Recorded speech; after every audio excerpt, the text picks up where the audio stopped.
Assalamualaikum warahmatullahi wabarakatuh. Alhamdulillah wassalatu wassalamu ala Rasulillah wa ala alihi wa sahbihi wa mawalah. Asyhadu an la ilaha illallah wahdahu la syarikalah wa anna Muhammadan abduhu wa rasuluh la nabiyya wa la rasula ba'dah.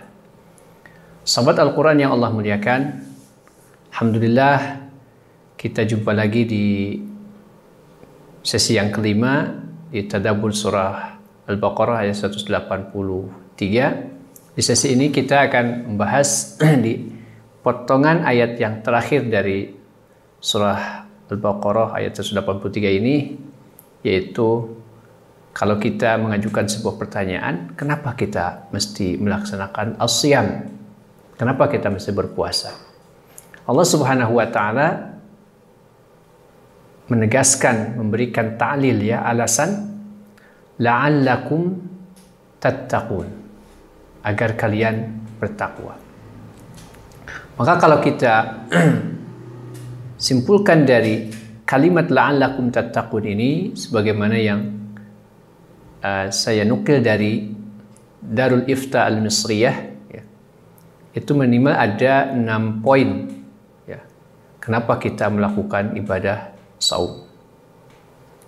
Yang pertama adalah karena saum merupakan sarana untuk menghiasi diri dengan ketakwaan kepada Allah Subhanahu wa taala. Kenapa? Karena jiwa manusia ketika ia dilarang dari sebagian perkara-perkara yang mubah atau yang boleh, dan bahkan perkara ini perkara yang daruri, perkara yang urgent, penting, seperti makan, minum. Ketika mampu untuk menahan itu, menahan untuk tidak makan perkara yang dibolehkan, ya, melakukan perkara yang dibolehkan, karena ada harapan untuk meraih keridhaan Allah Subhanahu wa taala.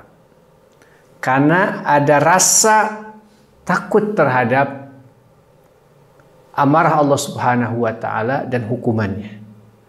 Maka saat itu dia akan lebih mudah untuk menahan, untuk tidak melakukan perkara-perkara yang diharamkan. Jadi perkara yang dibolehkan saja ia mampu menahannya, apalagi perkara yang haram. Makan, minum di siang hari, bahkan makanannya milik kita, minumannya milik kita, bahkan halal karena menggunakan uang kita. Tapi meskipun itu barang yang halal milik kita, tapi kita tidak diperkenankan untuk makan di siang hari, maka apalagi yang diharamkan, tentu akan lebih mudah untuk tidak melakukannya. Nah, ini tahalli, ya, berhias diri dengan ketakwaan kepada Allah Subhanahu wa taala. Ini yang pertama. Yang kedua, yaitu bahwa saum atau siyam merupakan sarana untuk menghias diri dengan keikhlasan. Bagaimana? Karena orang yang saum begini. Orang yang saum, dia tahu, ya, bahwa tidak ada seorang pun yang bisa memantau dirinya, ya, selain Allah Subhanahu wa ta'ala. Bisa saja di siang hari tidak ada orang yang melihat di rumahnya, makanan tersedia, minuman tersedia. Kalau dia tidak punya perasaan, dipantau, diawasi oleh Allah Subhanahu wa ta'ala, maka dia akan mudah untuk melakukan itu. Tapi karena ada dalam hatinya perasaan diawasi oleh Allah Subhanahu wa taala, meskipun barang-barang tersebut, makanan tersebut adalah halal dan miliknya, dia tidak mampu melakukannya. Kenapa? Karena merasa diawasi, dipantau oleh Allah Subhanahu wa taala. Dan perasaan ini, ya, tidak mendorong seorang yang melakukan ibadah saum kecuali ingin mengharapkan ridho Allah Subhanahu wa taala.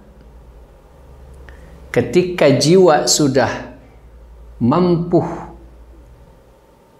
melakukan hal tersebut, maka dia sejatinya sedang berhias diri dengan keikhlasan. Karena tidak ada yang dia lihat kecuali Allah Subhanahu wa ta'ala. Ini yang kedua. Di antara kenapa kita melakukan ibadah saum atau mungkin hikmah daripada ibadah saum itu. Kemudian yang ketiga adalah saum merupakan sarana bersyukur kepada Allah Subhanahu wa ta'ala.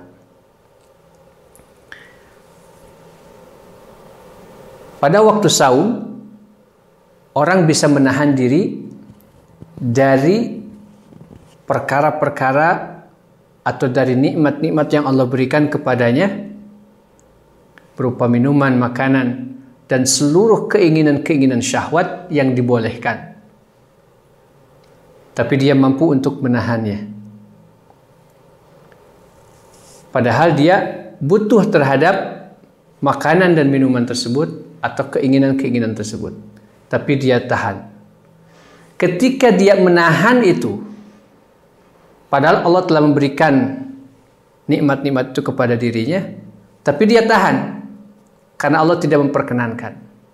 Maka saat kita menahan makanan, kita saat menahan minuman tidak masuk ke dalam tubuh kita, padahal tubuh kita membutuhkannya, maka di sana kita akan merasakan betapa orang-orang yang ketika mereka kelaparan, mereka kehausan, seperti itu. Itulah keadaannya. Sehingga menumbuhkan pada dirinya rasa syukur. Karena ternyata Allah Subhanahu wa ta'ala masih memberikan dia kesempatan bisa menikmati nikmat yang Allah berikan pada waktunya nanti saat berbuka saum. Tidak muncul rasa syukur kepada Allah Subhanahu wa ta'ala setelah dia merasakan, atau mungkin dengan bahasa lain, ini cara Allah melatih empati kita kepada diri kita dengan melakukan ibadah saum. Karena kita merasakan apa yang dirasakan oleh orang-orang yang kelaparan, oleh orang-orang yang kehausan, oleh orang-orang yang berkekurangan. Kemudian yang keempat, saum itu mendidik jiwa untuk bersabar atas rasa lapar, mendidik jiwa bersabar atas rasa haus, dan mendidik jiwa bersabar menahan syahwat atau keinginan-keinginan nafsu. Oleh karena itu, saum ini artinya menahan. Ketika Allah Subhanahu wa ta'ala mewajibkan ibadah saum ini, maka jiwa kita dituntut untuk menahan kelezatan-kelezatan, kenikmatan-kenikmatan di waktu yang biasa kita melakukannya. Tapi nanti Allah akan mengizinkannya di waktu yang diizinkan oleh Allah Subhanahu wa ta'ala. Maka jiwa kita saat itu dididik untuk bersabar. Dan ternyata mampu kita bersabar. Kenapa? Karena ada harapan waktunya nanti kelak saat maghrib tiba. Kenapa kita tidak mampu bersabar? Padahal Allah telah menjanjikan siapapun yang menahan diri dan berbuat maksiat dan berbuat dosa, Allah akan berikan pada waktunya nanti ketika berjumpa dengan Allah. Inilah ibadah saum, melatih diri kita untuk bersabar, untuk taat kepada Allah Subhanahu wa ta'ala melalui proses menahan lapar, menahan haus, menahan syahwat. Kemudian yang kelima, saum itu dinisbatkan langsung kepada Allah Subhanahu wa ta'ala dari sisi pemberian pahalanya. Sebagaimana dalam sebuah hadis qudsi Allah Ta'ala berfirman, kullu amal ibni Adam lahu illa siyam.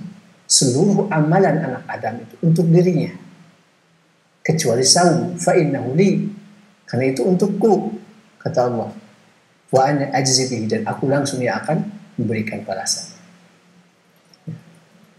Ini diriwayatkan oleh Imam Al-Bukhari. Bahkan saum ini, pahala saum ini luar biasa. Satu, langsung Allah Subhanahu wa Ta'ala yang memberikan pahalanya. Yang kedua, Allah memberikan keutamaan yang luar biasa. Sebagaimana dalam hadis riwayat Muslim, "Walladzi nafsi biyadihi la khalufu fami shaim atyabu 'inda Allah Ta'ala min rihil misk." Demi jiwaku dalam genggamannya, sungguh bau mulutnya orang yang saum itu lebih harum di sisi Allah daripada minyak kasturi.